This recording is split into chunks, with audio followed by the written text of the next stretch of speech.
चलिए दोस्तों, मैं देवेश कुमार पाठक एस्ट्रोलॉजर आप सभी का अपने YouTube चैनल अल्टीमेट ज्योतिष गुरु में हृदय से वंदन करता हूं। एक बहुत ही महत्वपूर्ण वीडियो देने जा रहा हूं आपको याद होगा कि मैंने लगातार आपको जो वीडियो शुरू में दिए थे उसमें बताया था कि ये युद्ध 222 दिनों तक 220 डेज तक बंद नहीं होगा।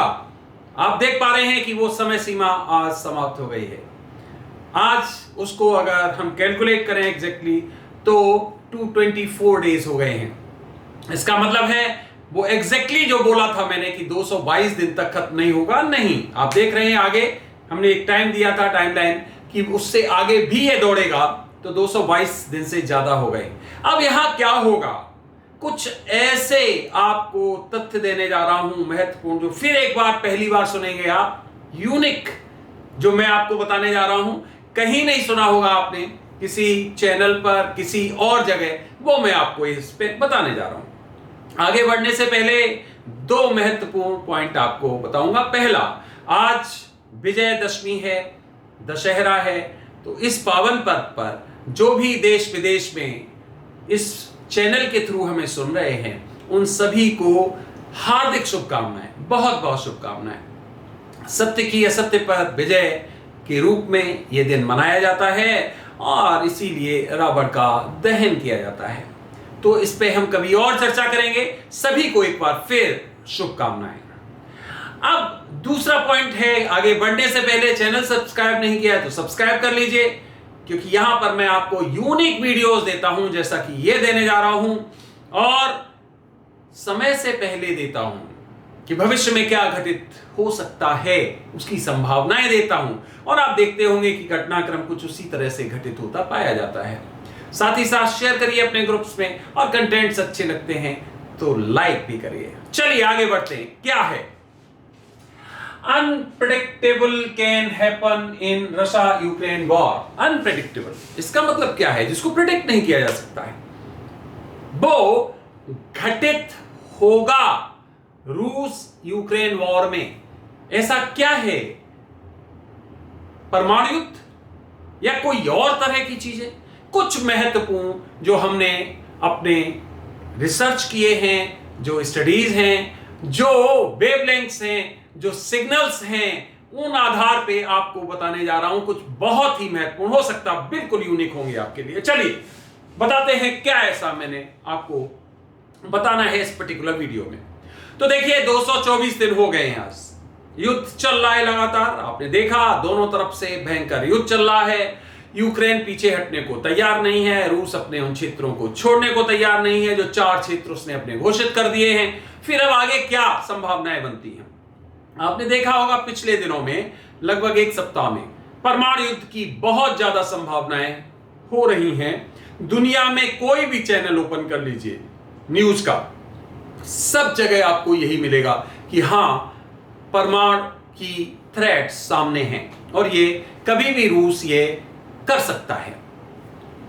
अभी क्या है, 2-3 महत्वपूर्ण पॉइंट समझ लीजिए आप। पहला विकल्प, रूस के पास लड़ने के लिए बहुत ज्यादा समय नहीं बचा है, उसकी पराजय होगी अगर वो इसी तरह से ट्रेडिशनल युद्ध लड़ता रहा तो। क्यों? 2 कारण। पहला कारण, लगातार 7 महीने से लड़ते हुए उसके जो सैनिक हैं उनका मनोबल टूट चुका है बुरी तरह से। वो युद्ध नहीं करना चाहते हैं, और जो ऐसे हैं भी अभी, उनका भी मनोबल जल्दी टूटने वाला है, क्योंकि उस फ्रंट पे उनको कई तरह की प्रॉब्लम्स फेस करनी पड़ रही हैं। तो पहला पॉइंट, सैनिक जो सबसे महत्वपूर्ण होते हैं, अगर उनका मनोबल टूटने लगता है तो कोई देश कभी भी युद्ध जीत नहीं सकता है। पॉइंट नंबर 2, रूस के पास हथियारों की कमी यहां से बहुत तेजी से होने वाली है। 7 महीने हो चुके हैं और आगे परिस्थितियां युद्ध की जैसे जैसे अगर बढ़ती हैं तो उसके पास हथियार उपलब्ध नहीं रहेंगे। ये एक और बहुत बड़ी मुसीबत आने वाली है रूस के ऊपर, क्योंकि रूस एक तरफ केवल लड़ रहा है, एक तरफ पूरा यूरोप है, यूक्रेन है, अमेरिका है, सब उसको हथियार दे रहे हैं, और इतना बड़े स्केल पर हथियार यूज किए जा रहे हैं कि रूस में हथियारों की कमी हो रही है। कौन से? अब उसके पास खतरनाक टाइप के हथियार बचे हैं, जिसमें परमाणु हैं, इस तरह के बम हैं जो बहुत ही खतरनाक किस्म के हैं। तो अब ये ट्रेडिशनल, क्योंकि युद्ध तो अभी ट्रेडिशनल हो रहा है, तो उस तरह के हथियार चाहिए आपको टैंक्स चाहिए, आपको वो तरह तरह के असॉल्ट राइफल्स चाहिए, आपको स्नाइपर्स चाहिए, इस तरह की आपको चाहिए हथियार। लेकिन अब आपके पास वो मौजूद नहीं है, उस मात्रा में उनका उत्पादन नहीं हो पा रहा है जितना चाहिए। तो ये दूसरा पॉइंट हो गया, सैनिक वेपन्स।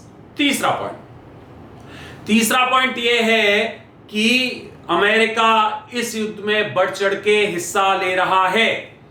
कई बिलियन डॉलर्स उसने यूक्रेन को दिए हैं और बहुत खतरनाक हथियार दिए हैं, और अभी जो लेटेस्ट उसने खेपें दी हैं हथियारों की, बहुत खतरनाक दी हैं। तो उससे यूक्रेन बहुत बुरी तरह से डोमिनेट करने वाला है, रूस को हर क्षेत्र में पराजित करने वाला है। और ये अब रूस में पक्का पता चल गया है कि अब हम इस तरह का ट्रेडिशनल युद्ध लड़के जीत नहीं सकते हैं। तो फिर क्या? तो फिर यह है कि कोई थ्रेट, कोई इस तरह का कोई एकदम आक्रमण किया जाए, ऐसी थ्रेट पैदा की जाए दुनिया के दिमाग में, जिससे कि यह युद्ध बंद हो जाए। क्योंकि अब अपनी अपनी बात पे सब अडिग हैं। रूस अपने नीचे नहीं होने देना चाहता एक सुपर पावर, इधर यूक्रेन अपने क्षेत्र नहीं खोना चाहता है, अमेरिका दोनों के बीच में आके मजे लेना चाहता है, नाटो भी चाहता है कि ये रूस की जितनी भी जो शक्ति है वो कम कर दी जाए, उसको पंगु बना दिया जाए। तो भाई युद्ध तो समाप्त होगा ही नहीं, क्योंकि कौन करेगा युद्ध को समाप्त। इसलिए अब क्या होगा वो सुनिए। ये सब चीज आपने समझ ली, आगे क्या परिस्थितियां हैं बिल्कुल विलक्षण। आपको एक दृश्य दिखा रहा हूं, बिल्कुल विलक्षण। हो सकता है ये बिल्कुल घटित ना हो, लेकिन हो सकता है ये बिल्कुल ऐसा ही घटित हो, इससे मिलता जुलता घटित हो, जो मैं बता रहा हूं उसी तरह की घटनाक्रम हो। क्योंकि ये 224 दिन हो गए, ध्यान रखिए, ये युद्ध भी अब समाप्त होना है। 299 डेज 2 की फ्रीक्वेंसी खत्म हो जाएगी वहां पर, इसी दौर में इसे समाप्त होना है। तो समाप्त कैसे होना है? जब कोई नहीं करेगा समाप्त, तो चलता ही रहेगा। यूक्रेन तो समाप्त करना नहीं चाहेगा जब तक वो अपने क्षेत्रों को वापस नहीं कर लेगा पूरी तरह से। तो ये रूस के लिए एक बहुत बड़ी मुसीबत अब हो गई। तो क्या होगा अब समझिए, यहां से बहुत ही महत्वपूर्ण। अब रूस पॉइंट नंबर 1 क्या कर सकता है? रूस ये कर सकता है कि उसके पास जो परमाणु हथियार हैं उनका प्रयोग कर सकता है। कैसे? सबसे पहले दुनिया को डराने के लिए। कैसे डराएगा? ऐसे तो डरता नहीं, क्योंकि दुनिया कह रही है कि वो कर सकता है, कर सकता है। तो वो ऐसे डायरेक्ट हथियारों का प्रयोग नहीं करेगा। क्या करेगा वो या तो कुछ हल्के टाइप के हथियार पहले प्रयोग करेगा, हल्के टाइप के हथियार, जिससे कि 2-4 किलोमीटर में बंजर बना देगा, 4 से 10, 20, 50 हजार लोग मर जाएंगे। और वहां पॉज करेगा और वो कहेगा, देखो हमने ये केवल इसलिए किया है कि जितने भी पश्चिम के देश हैं वो इसको सप्लाई बंद कर दें, नहीं तो मैं पूरा शमशान बना दूंगा, पूरा शमशान बना दूंगा। मैंने ऐसी ऐसी जगह पर हथियार अपने लगा दिए हैं कि हम तुम सबको बर्बाद कर सकते हैं, इसलिए यहां पर युद्ध को रोक दो। वो एक थ्रेट होगी, वो एक तरह से ब्लैकमेलिंग होगी। तो दुनिया समझेगी कि यस, ये एक बहुत बड़ी एक ट्रेजेडी हो जाएगी, आपस में हो सकता है बातचीत से इसको बंद किया जा सके। रिजल्ट भी बताऊंगा आगे। पॉइंट नंबर 2 कि वो दुनिया के बहुत सेंसिटिव जगह पर अपने परमाणु पनडुब्बियां, परमाणु हथियार और जितने भी उसके पास मिसाइल्स हैं वो सब स्थापित कर दे और दुनिया को एक बार वार्न करे। पुतिन खुद आए टीवी पर, बोले देखो हमने सब कुछ सही जगह पर तैनात कर दिया है, आप लोग अगर युद्ध बंद करना चाहते हो तो आपके लिए एक ही शर्त है, और वो ये है यूक्रेन को सप्लाई करना बंद कर दो हथियार। अगर आज के बाद कोई भी हथियार सप्लाई किया गया तो हम परमाणु बम डालेंगे। हमने ऐसे ऐसे जगह पर अपने परमाणु हथियार लगा दिए हैं कि वहां से दुनिया बच नहीं सकती है और बड़ी त्रासदी होगी। अगर आप ऐसा चाहते हो तो आगे बढ़ो, और नहीं तो इसको यहीं पे ब्रेक कर दो।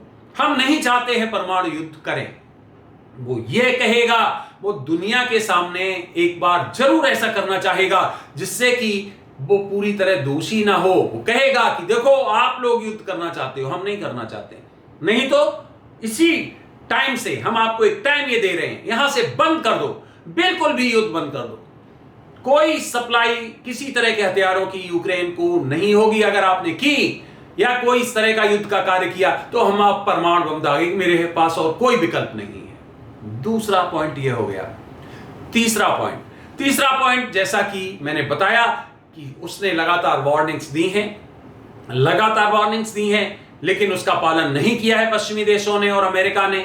वो उसके जो भी वो वार्निंग्स देता रहा है उसको उन्होंने नहीं माना और यूक्रेन को अधिकार, लगातार हथियार भी देते रहे, अधिकार भी देते रहे कि तुम लड़ो। तो अब क्या होगा? अब वो उसकी सीमा खत्म हो गई, क्योंकि वो जानता है ये युद्ध अब वो हार जाएगा। वो एक तरफ है और इतने लोग उसको सहायता कर रहे हैं, तो क्या करेगा वो? तो फिर ये करेगा कि वो कम से कम 3 शहरों में, ध्यान से सुनिए, यूक्रेन के कम से कम 3 शहरों में वो एटॉमिक वेपन्स का यूज करेगा और उनको एक तरह से परिसीमित रूप से, जिसको रिस्ट्रिक्टेड कहते हो, बर्बाद कर देगा। और फिर वार्निंग देगा कि अगर यहां से फिर किसी ने हमारे ऊपर आक्रमण करने का सोचा तो हम बर्बाद कर देंगे। हमने अपने हथियारों का पूरी तरह से इस तरह से डिप्लॉयमेंट कर रखा है कि आप बच नहीं पाएंगे। तीसरी संभावना, चौथी संभावना ज्यादा खतरनाक है और वो ये है कि जिस समय रूस एक हल्का हथियार प्रयोग करे, हल्का परमाणु का, तो ये मिसकम्युनिकेशन की परिस्थिति बने। नाटो देश, अमेरिकन, क्योंकि अमेरिका तो बैठा ही है, इसलिए तुरंत आक्रमण शुरू कर दें और रूस के अगेंस्ट, तो वो उसकी वार्निंग कोई काम की ना रहे, बेकार हो जाए, उसको टाइम ही ना मिले, क्योंकि टाइम बहुत ही महत्वपूर्ण है इस पूरी की पूरी घटनाक्रम में। तो ये परिस्थितियां दिखाई दे रही हैं। ये युद्ध ऐसे समाप्त नहीं होने जा रहा है। अब इस युद्ध में बड़ी घटनाएं दिखाई दे रही हैं, जिसमें जो मैंने पहली 2 घटनाएं बताई हैं वो बहुत महत्वपूर्ण हैं, जिसमें बताया मैंने कि वो एक लास्ट वार्निंग दे कि हमने आपको बर्बाद करने का पूरा साधन कर लिया है। अगर आपने इसके आगे नहीं मेरी बात मानी तो सब तैयार हो जाओ, मेरे ऊपर फिर किसी तरह का आरोप मत करना, क्योंकि युद्ध आपने भड़काया है, आपने हमें घेरा है, आपने रूस के अगेंस्ट कॉन्स्पिरेसीज की हैं। तो यह घटनाक्रम अब आपको यहां से होता हुआ दिखाई देगा। रूस बहुत ही महत्वपूर्ण जगह पर अपने इंस्टॉलेशंस बना रहा है, बना चुका है। ध्यान रखिए, वो ये भी पूरी तरह से जितने भी सैटेलाइट्स हैं सबको तबाह कर सकता है। पहले ही बोल चुका हूं मैं, आज से 3 साल पहले से बता रहा हूं, ये सब कुछ बता चुका हूं। ये तो मैं आपको अब आज की डेट में बता रहा हूं क्या हो सकता है। तो पूरे जितने हैं आपके सैटेलाइट्स, उनको तबाह कर सकता है, वो बहुत कुछ कर सकता है, वो दुनिया को तबाही की ओर ले जा सकता है, बिल्कुल मान लीजिए इस बात को। तो ये इस समय जो है ये एक घटनाक्रम हमें दिखाई दे रहा है। इस तरह की परिस्थितियां दिखाई दे रही हैं कि रूस कुछ ऐसा कदम लेगा, क्योंकि अब लंबा युद्ध लड़ने की स्थिति में रूस नहीं है, उसको सप्लाई करने वाला हथियार कोई नहीं है, क्योंकि बहुत कम ऐसे कंट्रीज हैं जिनके पास इतने भंडार हैं हथियारों के। कौन है, कौन उसको सप्लाई करेगा? कुछ उसने ईरान से ले लिए हैं, कुछ विशेष तरह के हथियार, या कुछ आपका चाइना से ले लिए हैं, और कहां से लेगा? तो इसका मतलब उसके पास वो हथियार भी नहीं है, वो सैनिक शक्ति भी नहीं है बची है, उसके बहुत बड़ी संख्या में सैनिक हताहत हुए हैं, साथ ही साथ सैनिकों का मनोबल बहुत टूट गया है। जबकि यूक्रेन के जो सैनिक हैं उनका मनोबल बहुत हाई है, क्योंकि वो अपनी मातृभूमि को बचा रहे हैं। मातृभूमि को बचाना और मातृभूमि पर कब्जा करना, दोनों में बहुत फर्क होता है। तो वो बिल्कुल मृत्यु की बगैर चिंता किए हुए और लड़ रहे हैं। तो इस समय यूक्रेन जो है उनका मनोबल हाई है, और यह मनोबल तभी तोड़ा जा सकता है जब कोई खतरनाक हथियार प्रयोग किए जाए। और खतरनाक हथियारों में मैंने बता दिया है, इस तरह के इंस्टॉलेशंस यूक्रेन में ही जाके उनके क्षेत्रों में वो ऐसे हथियार लगा दे, स्थापित कर दे रूस की, देखो ये हथियार लगे हुए हैं, हमने एटॉमिक वेपन्स यहां लगाए हुए हैं, अगर आपने कोई भी अब गड़बड़ किया तो हम ये पूरा क्षेत्र बर्बाद कर देंगे, पूरा यूरोप बर्बाद कर देंगे। उस समय दुनिया को सोचना पड़ेगा कि अब क्या करें। अगर हम नहीं मानते हैं इनके ये प्रपोजल, तो दुनिया एक बहुत बड़ी त्रासदी की ओर जाने वाली है। रूस तो बर्बाद होगा, रूस बहुत हद तक बर्बाद हो गया, आगे भी बर्बाद होगा, इसमें कोई शक नहीं है, लेकिन वो दुनिया को बर्बाद कर देगा, इसमें भी कोई शक नहीं। तो फ्रेंड्स, हमें कुछ ऐसा घटनाक्रम दिखाई दे रहा है। अब 222 दिन हो चुके हैं। इसके बाद जो बैटल है, युद्ध है, वॉर है, और फियर्स होने वाला है। घटनाक्रम बहुत तेजी से बदलने वाला है और अब खतरनाक हथियारों का दौर आ गया है, क्योंकि वो ट्रेडिशनल जो युद्ध था वो ऑलमोस्ट समाप्त हो गया है। वो हथियार रूस के पास लगभग समाप्त हो चुके हैं। सैनिक उनके जो है वो एक तरह से घुटनों पे आ चुके हैं, वो आगे नहीं लड़ना चाहते हैं। कुछ सैनिक हैं, तो यहां कुछ सैनिकों से काम नहीं चलता है, यहां तो पूरी सेना का मनोबल चाहिए होता है।